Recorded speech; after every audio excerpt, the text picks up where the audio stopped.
Good morning and welcome to Medicine Grand Rounds. It's really my pleasure to introduce Nate Sandbo, who's actually, he just reminded me, is giving his first Grand Rounds for the University of Wisconsin today. Nate took his bachelor's in physics at Carleton and then took his MD at the University of Minnesota, where he was AOA. He then undertook residency at the University of Chicago, where he also took a postdoc fellowship and fellowship in pulmonary and critical care medicine.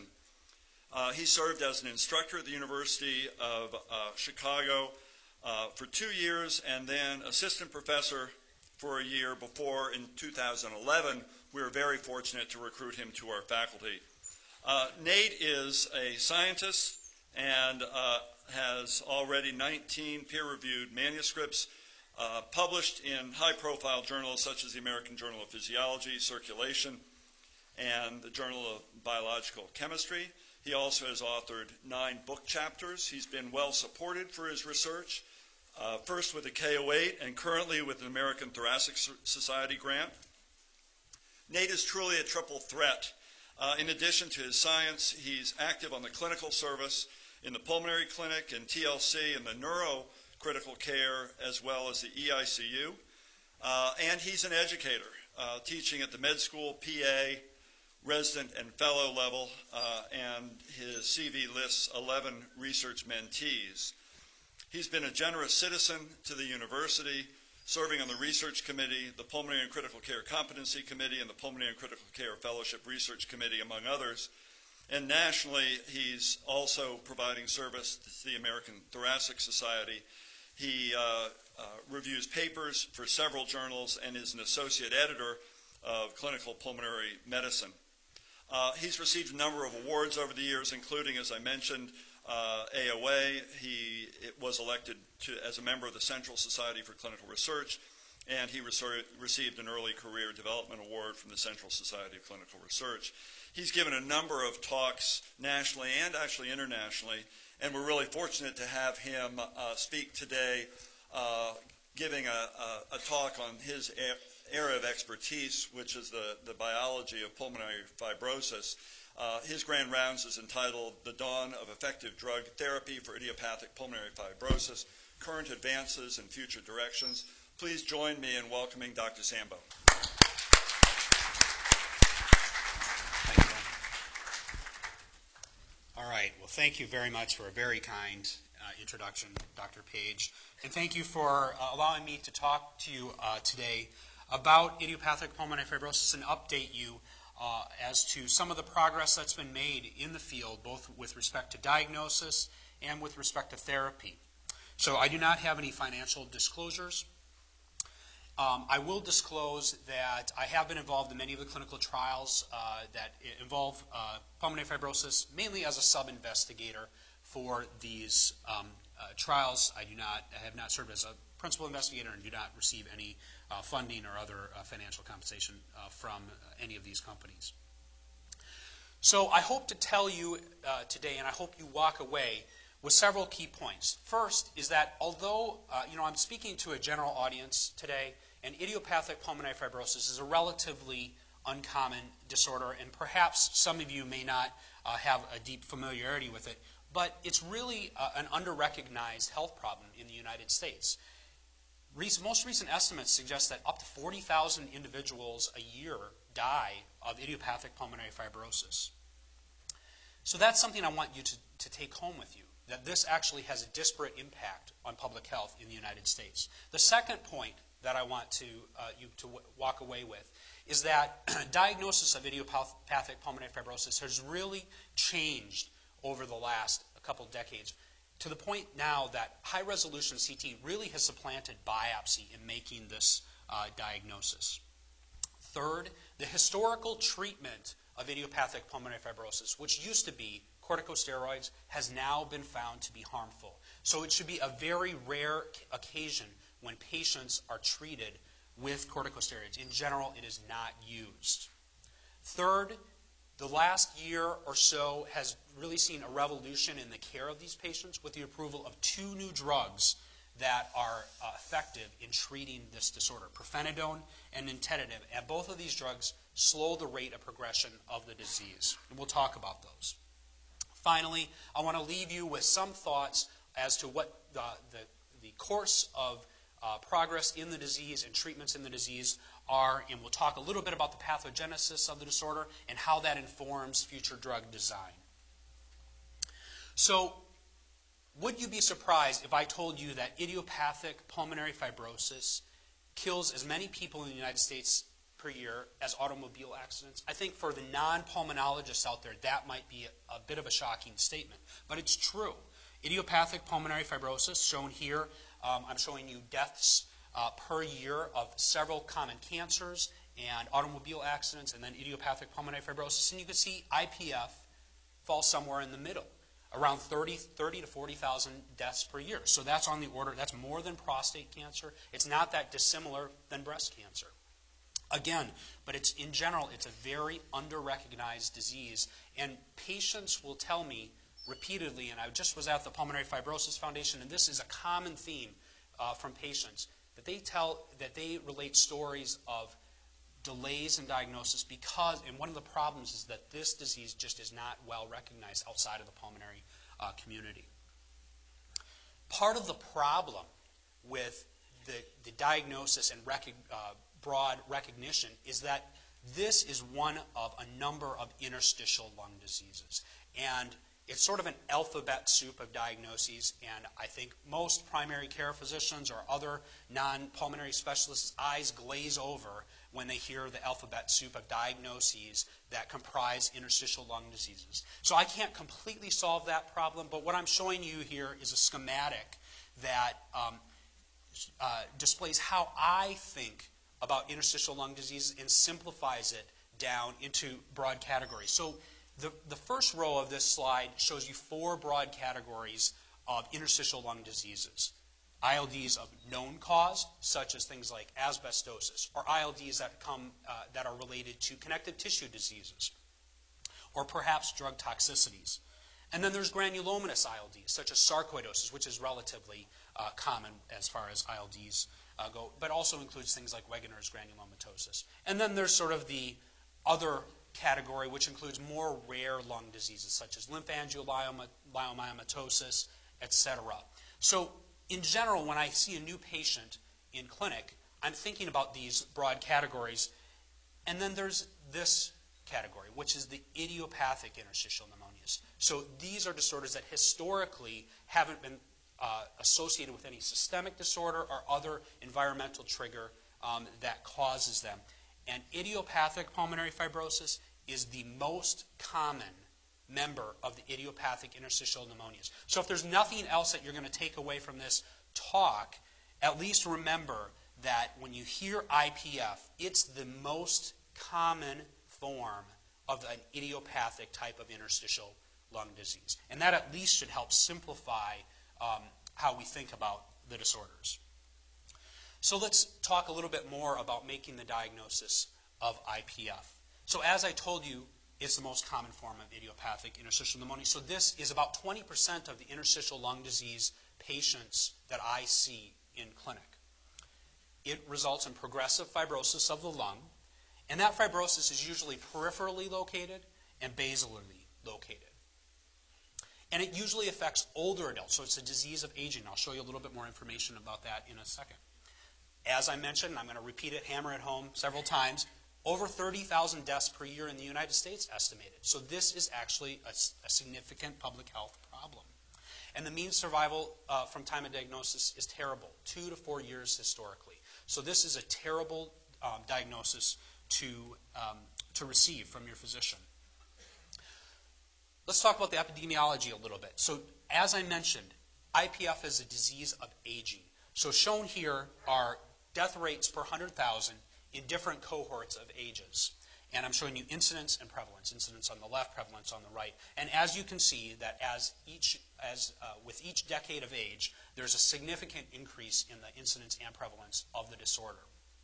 That's the first point. The second point is that there's a male predominance, right? About a 2-to-1 ratio, with males shown in the yellow bars, females shown in the red bars. So it's a disorder of aging and much more common in males. The prognosis is terrible. So just to compare, obviously everybody, it's interesting. I'm in clinic, and people ask me, what's wrong with my lungs? Is it cancer? They always ask me, is it cancer? And certainly cancer carries a huge negative connotation with respect to prognosis. But if you compare idiopathic pulmonary fibrosis compared to many common cancers, it does not compare favorably with respect to survival. So here's IPF down at the bottom. This is 5-year survival, around 20 to 30%, and that's worse than many common cancers, obviously worse than prostate, breast, lymphoma, colon cancer, and on the order of a sort of moderate stage lung cancer. So it's a terrible diagnosis to receive. So let's think a little bit about diagnosis. And one way I wanted to frame this was, I actually was inspired by Dr. Wood, who a couple of weeks ago talked about pulmonary embolism and showed some famous people that had died of pulmonary embolism. So I did the same thing. And what I found was a bit instructive. So Marlon Brando, the Godfather himself, died of idiopathic pulmonary fibrosis. Evel Knievel, everybody know who Evel Knievel is? Died of pulmonary fibrosis. Robert Goulet, it's a great collection of individuals here. And Scotty from Star Trek, James Dugan, died of idiopathic pulmonary fibrosis. So as I was looking at this, and these are probably the most famous individuals that have died from idiopathic pulmonary fibrosis. And as I looked at that, I was like, this is actually very instructive, right? Look at these individuals. What do they all have in common? One, they're men, right? And they're men of a certain era, right? They are not people that the millennial generation is probably all that familiar with. And they perhaps came of age in an era where smoking was a lot more common. And so when we think about the typical patient who presents with idiopathic pulmonary fibrosis, it's a 60 to 70-year-old male, and they probably have had a smoking history. About 70% of the time they've had some smoking history, and they've had the gradual onset of cough or dyspnea. The rest of the physical exam findings aren't necessarily that specific when it comes to interstitial lung disease. There's bibasilar inspiratory crackles, but that's not necessarily specific. And then PFTs show restrictive disease, which is very common in many interstitial lung diseases. When we approach these patients, of course, I think, again, go back to that table and think about, how are we going to narrow down the diagnosis? The first thing we need to do is exclude other causes of interstitial lung diseases, such as drug toxicities, collagen vascular disease, environmental exposures, etc.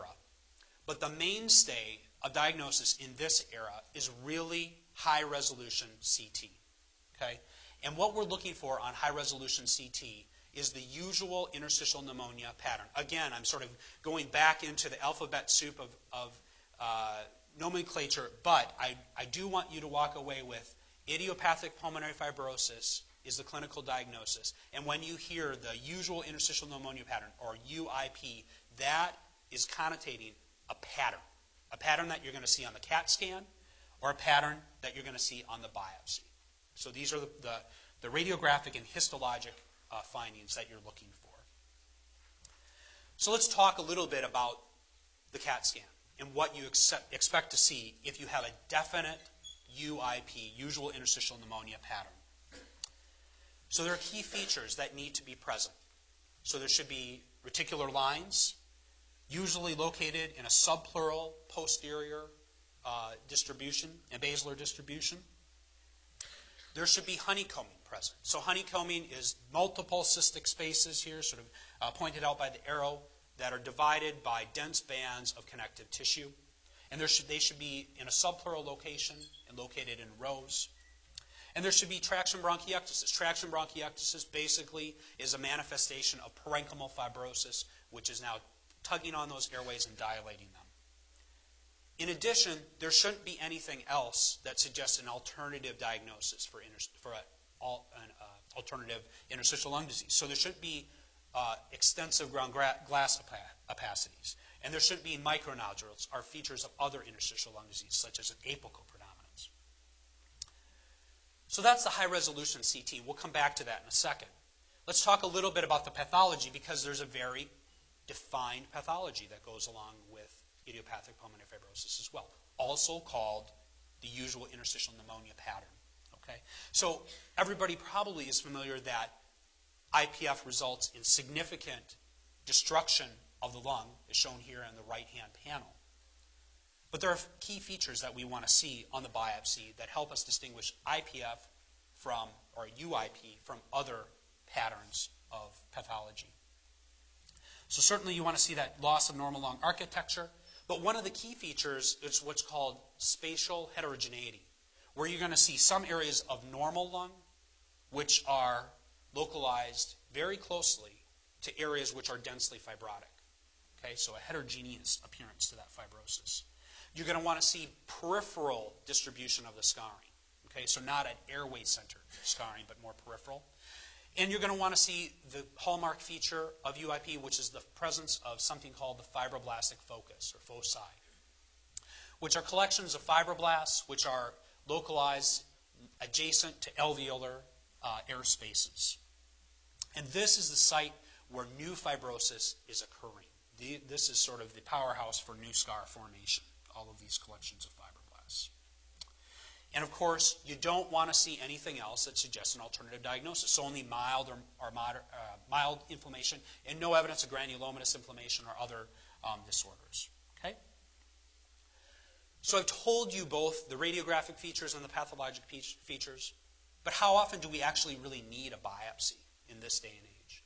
And seminal work that was done over a decade ago really has given us a clear answer on this. So this is a bit of a tough slide. I'm going to walk you through it carefully. Let me describe the study first.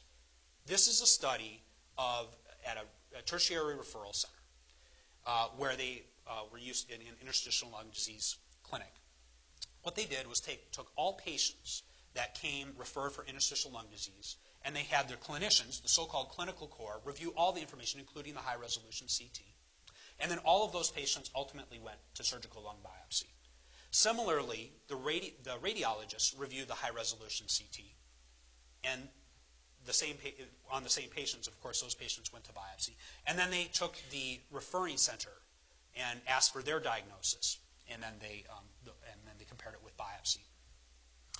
And this chart is showing you that the results for patients that were confidently diagnosed with idiopathic pulmonary fibrosis by either clinicians, radiologists, or the referring center. So each group said, this is the disease I think it is, I think it's IPF, and I'm confident in that diagnosis. So there's as high of confidence as possible.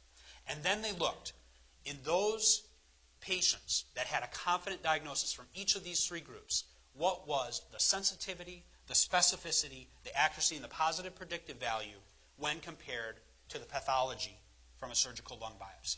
And the take-home points from this slide are that radiologists that were highly confident that there was a definite UIP pattern on the chest CT were highly likely, or highly predictive, or highly correlated with finding UIP on the biopsy. Okay, so the positive predictive value, the likelihood that if you had a radiologist who said, I think that this is definitely UIP, that radiologist agreed completely with the pathology was 96% of the time. So you never would get a biopsy in those situations based on that data, because the high-resolution CT is enough. The clinicians weren't bad. They just weren't as good as the radiologists. So the take-home point is that a definite UIP pattern on CT scan means that there's highly, highly likely, 96% of the time, there's going to be a UIP pattern if you were to do a biopsy, making the need for biopsy obsolete. Furthermore, in the last few years, even CT scans which don't have all of the criteria for the definite UIP pattern, so let's say they don't have that honeycombing that I talked about, but they have all the other features, even that pattern, if the radiologist says, I think it probably is UIP, these are expert radiologists, 80% of the time, if those patients were to go to biopsy, you still would see a UIP pattern on biopsy. So the vast majority of the time, we're not needing to proceed with biopsy because the pattern recognition on the high-resolution scan has become so predictive. A question that can be asked however, is, well, how often does that occur? Right? How many patients actually have that definite UIP pattern? And it turns out the majority of them do. About 80 to 85% of them do.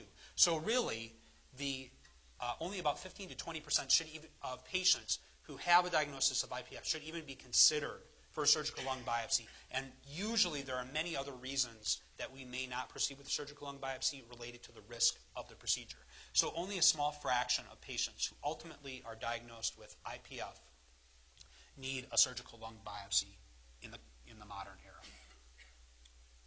So to summarize the diagnostic approach, if you have a patient who you suspect idiopathic pulmonary fibrosis, our approach is to exclude other identifiable causes and then perform a high-resolution CT. If it's the classic findings, that definite UIP pattern, we're done. The patient has idiopathic pulmonary fibrosis. If that pattern, however, is somewhat indeterminate and we're not sure, which is a minority of patients, then in selected patients, you may get a surgical lung biopsy. And that then the clinicians, the radiologists, and the pathologists may come together, have a discussion, come up with a diagnosis. That's actually a key feature or a key a strategy for improving the accuracy of diagnosis with idiopathic pulmonary fibrosis, having that multidisciplinary discussion between clinicians, radiologists, and pathologists. Okay. So now that we've diagnosed the disorder, what about prognostication? So it's difficult in this disorder. Although all of us would like to think of chronic progressive disorders as being sort of a linear decrease and slowly progressive over time in a predictable way, that's really not the way it is with idiopathic pulmonary fibrosis. There's significant heterogeneity in how individual patients behave. Some patients you'll diagnose and within a year they'll be gone because they have a rapidly progressive form. Other patients can have a very stable clinical course, and in fact 10 to 15% of patients with idiopathic pulmonary fibrosis can have survivals of 10 years or more. More frustratingly than the heterogeneity I just described is this phenomenon, which is a patient who is stable and then has a sudden worsening and suddenly develops worsening symptoms, worsening gas exchange, and then may plateau or may have another recurrence and ultimately die. This is what's called an acute exacerbation of idiopathic pulmonary fibrosis, and again makes prediction of prognosis very, very difficult in this disease. So an acute exacerbation of IPF is someone who presents with acute shortness of breath, new radiographic infiltrates and worsening gas exchange, and no evidence of other causes for these findings. So no infection, no heart failure. This has a very high mortality, about 50%. In most series, 50% mortality. In some series, closer to 100%. And the incidence is around 5 to 10% per year. So this is not an exceedingly rare finding. So this makes prognostication very, very difficult because patients who look like they're doing great can all of a sudden fall off the cliff and be at threat of losing their life. So what tools do we have to assist us? Well, we certainly have made progress in prognostication, but we certainly have a long way to go. Okay? So the best pieces of information that we have to help us with prognostication are related to the patient's physiology. Okay? So the forced vital capacity, the spirometric measure of how the patient's doing, and not just their baseline forced vital capacity, but actually the change over 6 months or 12 months is incredibly important in partitioning out patients who have a worse prognosis versus those who have a better prognosis. It's not perfect, but it's about as good as we have right now. So you can see here that what I'm showing you is mortality or percent survival of patients over time compared to their original 6-month change, 6 or 12 months change, 6 on the left, 12 on the right, in forced vital capacity. So here you can see that patients in the green line had a declining forced vital capacity over 6 months' time. Usually we say a decline of 10% we know is clinically meaningful, although 5% also might be clinically meaningful. So patients who declined had very bad survival over time compared to patients who were either stable or there was a very small cohort of patients who actually had a slight uptick in their forced vital capacity. So that's one thing that we monitor continuously in these patients. is the forced vital capacity to try to help prognosticate. How about at the time that we're actually seeing them? So there's a very nice paper that came out within the last few years looking at a physiologic index that also incorporated gender and age, so the so-called GAP index, gender, age, and physiology, and looking at how we could use that to predict mortality at the time of diagnosis. So you can see that you get points. More points is worse. If you're male, you get a point. If you're older, you get points. And if your physiology is worse, you get points. Obviously, all of this stuff makes intuitive sense. But if you put that together in a scoring system, you can stage the patient depending on the number of points accumulated. And the higher the stage, the worse the prognosis. Okay, so we do have some tools, clinical tools, to help us prognosticate. Obviously, the goal would be a biomarker, a lab test that could help us. And those are under development, but they're not ready for prime time yet. And so for now, we have to use what we can. We do not have anything that can help us prognosticate with respect to acute exacerbation, however, and that's very frustrating.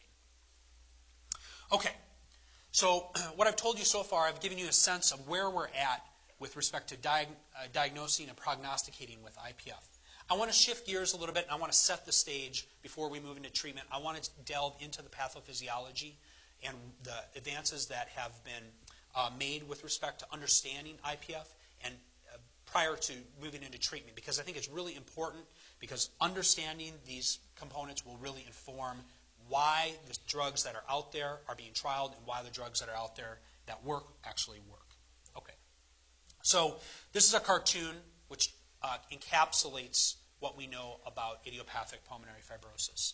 So historically, idiopathic pulmonary fibrosis, if we go back 30, 40 years, was viewed as inflammation potentially causing fibrosis, or at least it was thought that that could be part of it. And so there has been a dramatic shift in the last 20 years in our understanding of what is likely going on. And that shift has been towards a model of dysregulated wound healing, where we have epithelial damage, alveolar epithelial cell damage, which then triggers an injury response, the formation of wound clot or provisional matrix, the elaboration of profibrotic growth factors, the recruitment of fibroblasts to that wound, which then results in organization of the wound, and that is the site of new scar, the so-called fibroblastic focus, where new scar is formed. And this is where collagen is deposited and other matrix components, and where the architecture of the lung is actually disrupted. So to delve into this a little bit more deeply, let's start out with the concept of alveolar damage and activation and some of the evidence that supports its role in idiopathic pulmonary fibrosis. So the first concept is that there's good evidence to suggest that alveolar epithelial cells are injured and dysregulated in IPF. So what I'm showing you here in this panel is tunnel staining, which detects apoptotic alveolar epithelial cells, or cells in general, in both normal and in IPF lung. So you can see in the IPF lung, there's an increase in the number of apoptotic cells that are present. And it turns out, I haven't shown you this data, but this is localized to the alveolar epithelial cell compartment. In addition, morphologically, the alveolar epithelial cells look very disordered. There's hyperplastic alveolar epithelial cells, and there's morphologic changes that are suggestive of epithelial to mesenchymal transition. What this means is that not only are the epithelial cells injured, but they're likely elaborating signals that may be profibrotic in nature because of their injured phenotype. So what might be triggering the alveolar epithelial cell injury? Well, let's start by thinking about things that are more environmental or external to the cell. So first, there's a link with gastroesophageal reflux. So as you can imagine, reflux that gets into the lung in a recurrent, repetitive way could be injurious. And it turns out that 90% of patients with idiopathic pulmonary fibrosis have some gastroesophageal reflux. Additionally, retrospective analysis of large clinical trials have suggested that patients that were on anti-reflux therapies actually did better. Of course, no randomized placebo-controlled trial has been done to look at this and definitively prove it, but it's highly suggestive. Secondly, I mentioned to you at the beginning that 70% of patients smoke with idiopathic, who have either smoked currently or in the past, who have idiopathic pulmonary fibrosis. And we all know that cigarette smoke certainly could be a trigger for recurrent epithelial cell injury. There's one line of research that also is looking at the possibility of low level of viral infections from the herpes virus family. So in this series that I'm detailing to you, 32 out of 33 patients had virus that was detected in the alveolar epithelial cells in patients with IPF versus controls. And this has a potential mechanistic link via the induction of endoplasmic reticulum stress and aberrant epithelial cell behavior and potentially alveolar epithelial cell apoptosis. A lot of work in the last 15 years or so has additionally found potential host factors that might set someone up for the development of alveolar epithelial cell injury and the resulting fibrosis. So one of the best studied areas is telomerase. So just as a reminder, telomere shortening is a manifestation of cell division. And as telomeres shorten, these are these small DNA fragments at the end of chromosomes. If they shorten to a critical level, the cell becomes at risk for senescing or apoptosing.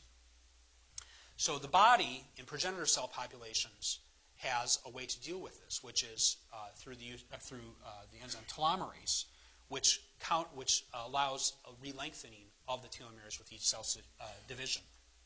And that preserves proliferative potential of progenitor cell populations. So one of the key first findings that was tantalizing with respect to the link between telomeres, telomerase, and idiopathic pulmonary fibrosis is that mutations in telomerase confer risk for familial pulmonary fibrosis, so the familial form of pulmonary fibrosis. There are rare mutations, but yet the biology seems to be distinct.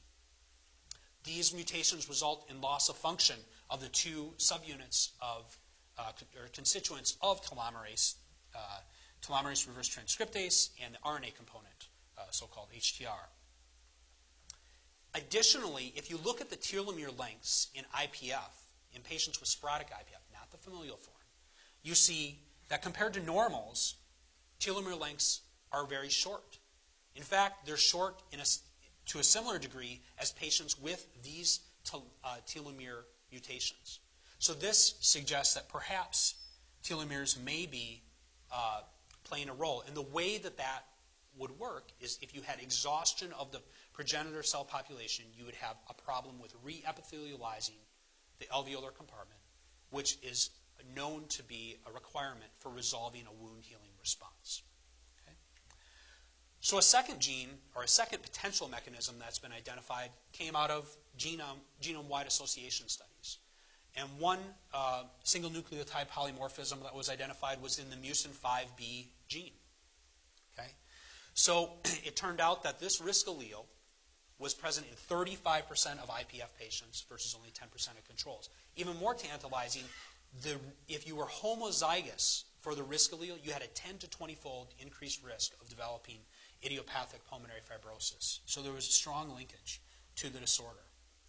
If you look at Mucin 5B expression, it is expressed preferentially in fibrotic areas of the lung. However, that's about as far as it's gotten so far. It's still unclear as to what Mucin 5B may be doing. It certainly is expressed in alveolar epithelial cells, but how it may be deranging the biology of those epithelial cells is not clear. But certainly there may be a link there. Okay. So those are two tantalizing mechanistic links for what might be triggering the injury and continued injury response in idiopathic pulmonary fibrosis. Let's shift gears a little bit more, especially when we think about therapy, to the fibrotic response or the wound healing response. And one concept I want you to walk away with is that myofibroblasts are activated fibroblasts that are really the effector cells for fibrosis. Right? So these are activated profibrotic fibroblasts. These are sort of the factories for producing all of the matrix components that lead to scar formation. Additionally, not only are they the factories that produce the components, they actually themselves actively assemble components of the matrix, specifically fibronectin matrix. And what I'm showing you here is that they certainly are souped up factories and they're pumping out lots of matrix components, but the assembly line also is cranked up. Okay?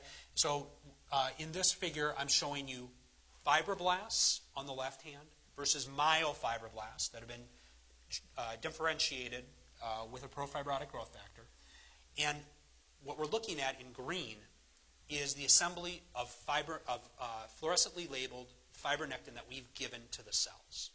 Okay, so we control how much fibronectin is available. And if you control how much fibronectin is available, even if there is no excess fibronectin in myofibroblasts, they still assemble that fibronectin matrix more rapidly. So, like I said, the take-home point is they're both cranking out production of the matrix components, but they're also rapidly assembling the matrix in an active fashion. Okay? Finally, they're very resistant. Myofibroblasts compared to fibroblasts are very resistant to apoptosis. What does that mean? Why do we care? Well, one of the big problems in idiopathic pulmonary fibrosis is that the wound healing response does not resolve. And one potential reason that the wound healing response isn't resolving is that the myofibroblasts are sticking around and continuing to do their business, so to speak. Okay, so inhibiting myofibroblast functions might be a promising approach to treat IPF, and we'll come back to that. Okay? A second big player in the fibrotic response that you need to be familiar with when we talk about treatment is transforming growth factor beta. Okay? So this induces, transforming growth factor beta, cytokine, induces myofibroblast differentiation and induces survival and decreases myofibroblast apoptosis, and of course induces all of the matrix components that are needed to form a scar. Additionally, in the fibrotic context, TGF-beta can go from a homeostatic role and actually induce alveolar epithelial cell apoptosis, which of course is what we don't want. We want the epithelial cell layer to re-epithelialize. Okay? Now, as probably many of you know, TGF-beta has many important homeostatic roles in the body. So one way to think about disrupting TGF-beta signaling is to think about what is different about it in fibrosis versus the normal circumstance. And one way to think about it is to think about where TGF-beta is in fibrosis. And it turns out that TGF-beta is enriched, highly enriched in the actual matrix itself, in the extracellular matrix. So TGF-beta is secreted as a latent complex, which has a TGF-beta, the active dimer. But the active dimer is in association with its latency-associated peptide or protein. And that sort of covers it up and keeps it in place and doesn't allow the active TGF-beta to interact with cells. It is connected to the matrix through its latent TGF-beta binding protein, LTB1. Okay? So it's tethered to the matrix, and it's enclosed in a latency-associated protein, and thereby it sequesters it from interacting with cells. However, it also is connected to cells through integrins. Okay? So it's the matrix, TGF-beta, and then integrins connected to a cell. So in the fibrotic circumstance, you can go from an inactive to an active state when the matrix becomes more stiff, and especially when the cell exerts contractile force on it, which may occur when myofibroblasts become more contractile during differentiation, or when epithelial cells become more activated when they undergo epithelial to mesenchymal transition. When that occurs, force is exerted on the cell membrane integrin, and that pulls on that latency-activated protein, or latency-associated protein, and that releases TGF-beta. And now TGF-beta can do its dirty work, activating other cells and propagating the fibrotic response. So this is very interesting because what we can actually potentially disrupt TGF-beta signaling, not by broadly interfering with TGF-beta, but by disrupting that particular mechanism. If we could either disrupt the matrix stiffness or disrupt the cell contractility, perhaps we could disrupt the elaboration of TGF-beta from the matrix. And this is through alpha V beta 6 integrins. Those are one of the key integrins. So I'll come back to that. The final concept I want, pathophysiologic concept I want to convey is that the matrix, biomechanical features of the matrix itself are playing a big role in the propagation of fibrosis. So it's perhaps it's not surprising that if you look at matrix stiffness, the stiffness of the matrix of normal versus fibrotic lung, that fibrotic lung is much more stiff, okay? Either if cells are present or if they're not present. So what's shown here is atomic force microscopy of two lungs, two normal lungs and two IPF lungs, shown in the blue. The normal are shown in the blue and red dots, and the IPF are shown in the blue and red squares, showing that the higher the level, the more stiff the matrix is, either with cells or after cells are removed with a detergent. Okay? So fibrotic tissue is stiff. Okay? So why do we care? Well, this is the reason we care. If we think about the myofibroblast as an effector cell for fibrosis, for propagation of fibrosis, what we know, what I've told you, is that TGF-beta, which is profibrotic, is important in inducing that phenotype, and that these cells produce lots of matrix components, and they also produce cross-linking enzymes like lysyl oxidase 2 and other cross-linking enzymes, and that this leads to collagen deposition and collagen cross-linking, right? That's how new scar is formed, okay? Fair enough. But there's multiple different positive feedback loops that beget more fibrosis. So the expression of the EDA form of fibronectin, which occurs in response to TGF-beta and by myofibroblast, feeds back and allows TGF-beta to work more effectively in differentiating fibroblasts to myofibroblasts. I just mentioned to you how integrin mediated pulling on the TGF-beta inactive complex can elaborate TGF-beta and allow for more TGF-beta signaling. And I just talked to you about how collagen cross-linking and deposition results in increased matrix stiffness. So what might matrix stiffness be doing to the myofibroblasts? Well, it turns out that matrix stiffness itself impacts the biology of the fibroblast, increasing the transition from a quiescent fibroblast to an activated myofibroblast. It also impacts the biology of the epithelial cell, making it more likely that those epithelial cells will apoptose in response to injurious signals. Okay. So, I've given you a sampling so far of the pathophysiology of IPF. I'm going to finish the talk going over some of the treatments. And just a real brief note about the history of treatment of IPF. IPF is really a disease that has only been around, only characterized in any form since the middle of the 20th century. And there were several series that described patients that likely had IPF. One of the most influential series was a series by Eternal Warwick in 1980, which described 220 cases of so-called cryptogenic fibrosing alveolitis, which is the British term for idiopathic pulmonary fibrosis. But it was noted that that included rheumatologic etiologies, and the pathologic assessment was nothing like the pathologic patterns that we describe today. It was limited to how much inflammation there was versus how much scarring there was, but there really was no deeper dissection and classification of the type of fibrosis. But this is a very influential paper along with others because in this paper there was a description of steroid responders and steroid non-responders. Okay? And so the first thing I want to point out is look at the age ranges here. Right? Less than 45. These are not patients with idiopathic pulmonary fibrosis. Right? Unlikely. Very unlikely. And 20 of the patients had that. And not surprisingly, those were the patients that had a good response to prednisone versus older patients who had a less robust response. And of course, response could be improvement in symptoms or improvement in physiology. Okay? So the take-home point from this is steroids became ingrained in the treatment of idiopathic pulmonary fibrosis based upon studies that had a very large heterogeneity of patients, both IPF patients and other interstitial lung disease patients. Okay? And this was maintained for 30 years until the early 2000s, really. If you go back to one of the first randomized, double-blind, placebo-controlled trials, it really wasn't a placebo-controlled trial. It was a trial of prednisone versus prednisone and azathioprine, right? There was no placebo arm. And this was very influential in influencing the use of prednisone and azathioprine for treatment rather than prednisone alone in the 90s. Okay? But, as I mentioned to you, in the 90s, a lot of things changed.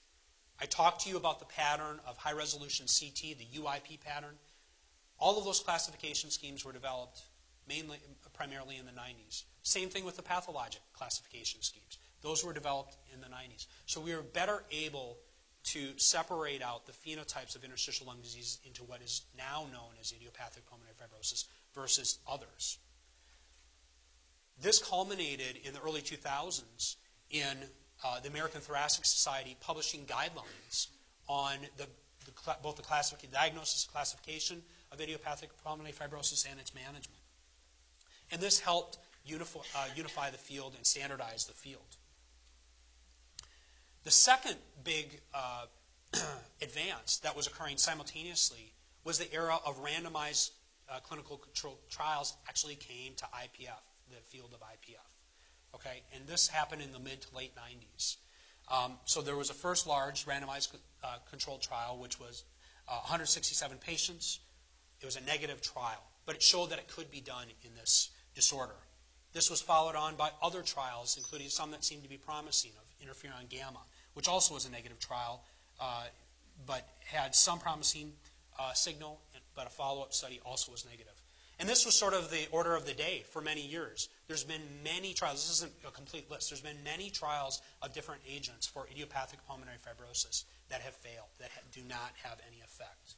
And I won't belabor this, but so it's been a bit of a discouraging process.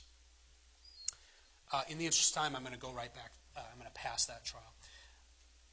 Finally, only a few years ago, prednisone, azathioprine was trialed against placebo.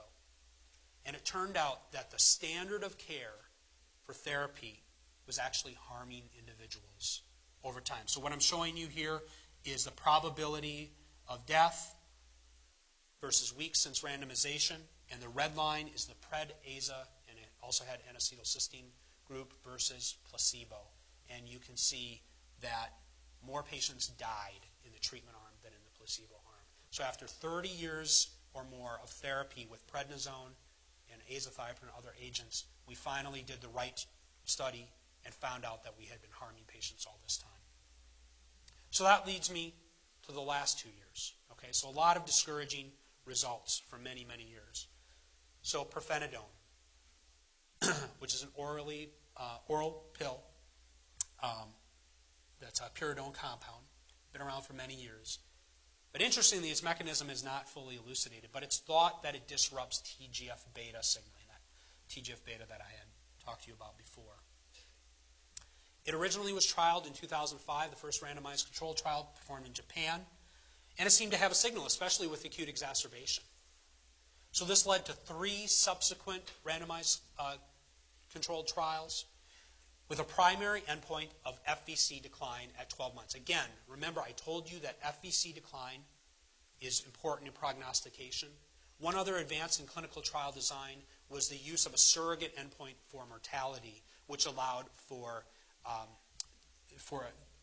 powering that enabled less patients to be enrolled compared to if mortality was used as an endpoint. So the trials became more feasible. So this is so even though there were promising, even though there were promising data, the FDA was not convinced because only 2 of the 3 trials actually showed benefit. So and 2 of the capacity 1 and 2 were sort of the definitive trials. So this led to a final randomized controlled trial called Ascend, which was 555 patients, 2.4 grams of Profeta Donor a day divided into 3 doses, versus placebo, again, true placebo, and the primary endpoint was FVC decline. And here you can see there's change in FVC over time for the patients, and you can see that Profeta Donor slows the rate of FVC decline at 52 weeks. Okay? And if you looked at an endpoint of progression-free survival, so mortality plus FVC decline, you'd see that Profeta Donor also seemed to improve that endpoint. But the primary endpoint was change in FVC. Okay? If you pooled the capacity 1 and 2 studies and Profeta Donor and looked at them in a retrospective way, it looked like there may be a signal with respect to mortality too, although this was not, this is a retrospective analysis. Okay? So death from any cause of Profeta Donor is about half as much as placebo. Same thing in any death related to idiopathic pulmonary fibrosis. So very promising. And the FDA approved this in October of 2014, and now it's available for use for idiopathic pulmonary fibrosis. Unfortunately, it's an imperfect drug, so there's many barriers to its use. Its cost, $96,000 a year, right? 3 times a day dosing, and then there's side effects. And what I'm showing you here is just the list of side effects where Profeta Donor has a higher rate than placebo. All of these. You can see it's highly enriched in GI side effects, nausea, dyspepsia, weight loss. But one of the big ones is rash. So you can have a photosensitive rash in about photosensitive rash, or a rash that occurs even without sun exposure in about a quarter of patients. And my experience with this is that this has been the single most important reason that people discontinue the drug.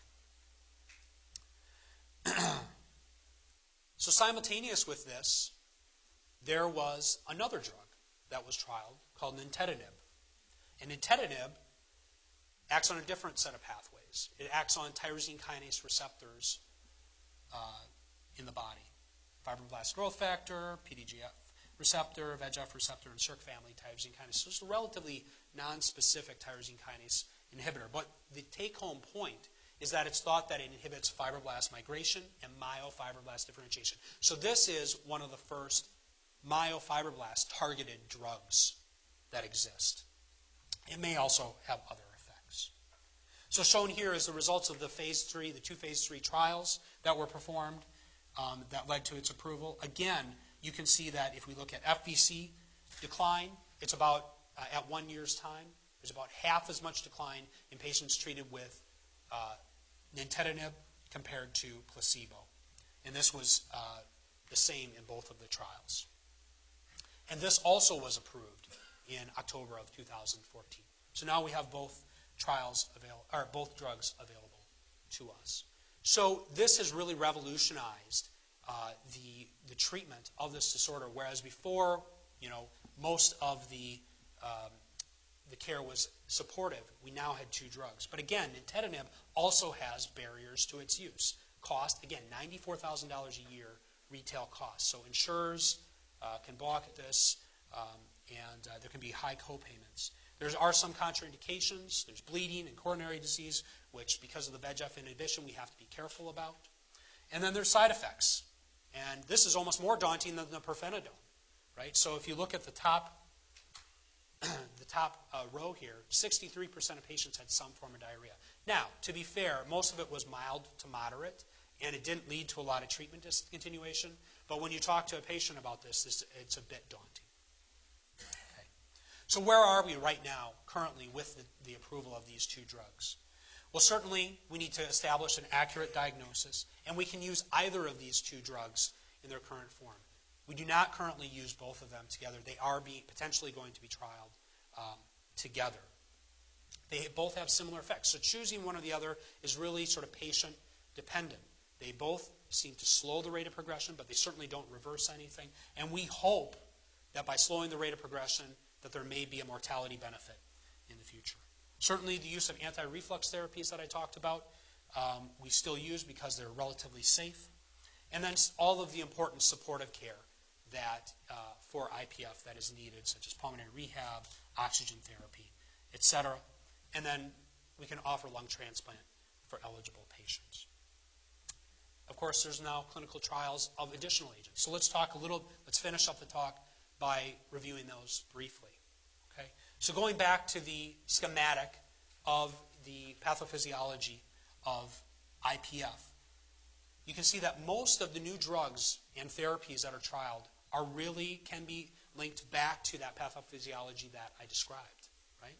So on this cartoon, there's a couple of therapies that are already approved, Profeta Donor and Ninteden, and I showed you, and I talked about the area that they target. And there's one that hasn't shown to be beneficial, N-acetylcysteine. Okay?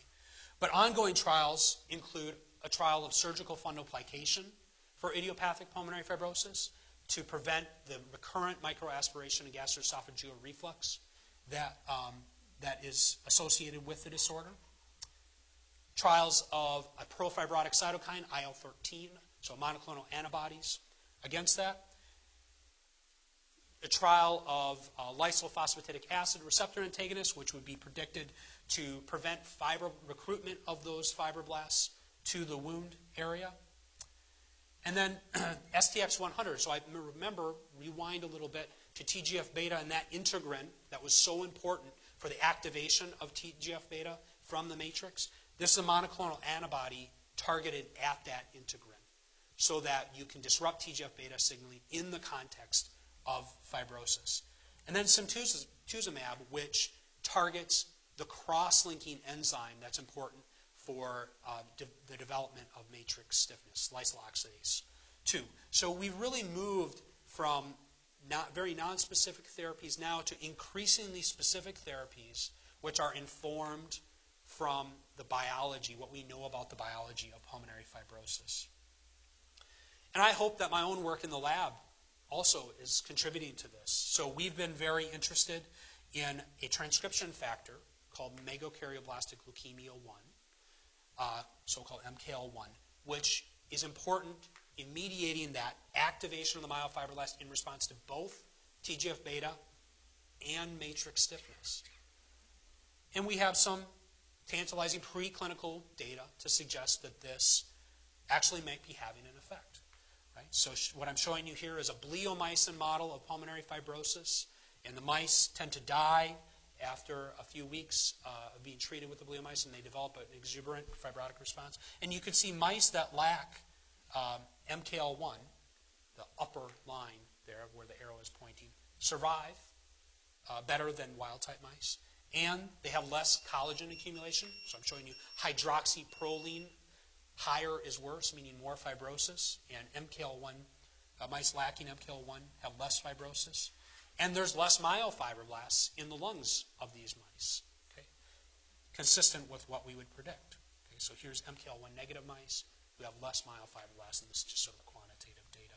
And this has been corroborated by other labs that have used a small molecule inhibitor of MKL1 and showed very similar results. So here's untreated mice that have fibrosis, treated mice that now don't when we look at their histopathology. And if you look at collagen accumulation, they have a reduction in collagen accumulation. So this is the type of approach that might be beneficial in the future, targeting the profibrotic and matrix-dependent responses that account for the propagation of fibrosis. So let me finish up by telling you what I've already told you, which is that IPF is a relatively uncommon disease, but it has a disproportionate impact on mortality in the United States, up to 40,000 deaths per year, as many as car accidents. High-resolution CT is the mainstay of diagnosis in the modern era. Surgical lung biopsy is rarely needed. And we've had several decades of parallel progress, both in the diagnosis, characterization of the disease, prognostication, clinical trial design, and understanding the basic pathobiology that has led to now the approval of 2 new drugs that target known pathways within the fibrotic disorder and hopefully will inform future drug design moving forward. So with that, I'll acknowledge all of my collaborators and mentors here at the University of Wisconsin, and I may have time for just a couple questions. Nate, that was outstanding. Really an elegant presentation. We are at the end of the hour. I'll ask any people who have questions to come forward. I want to thank you for an outstanding Grand Rounds.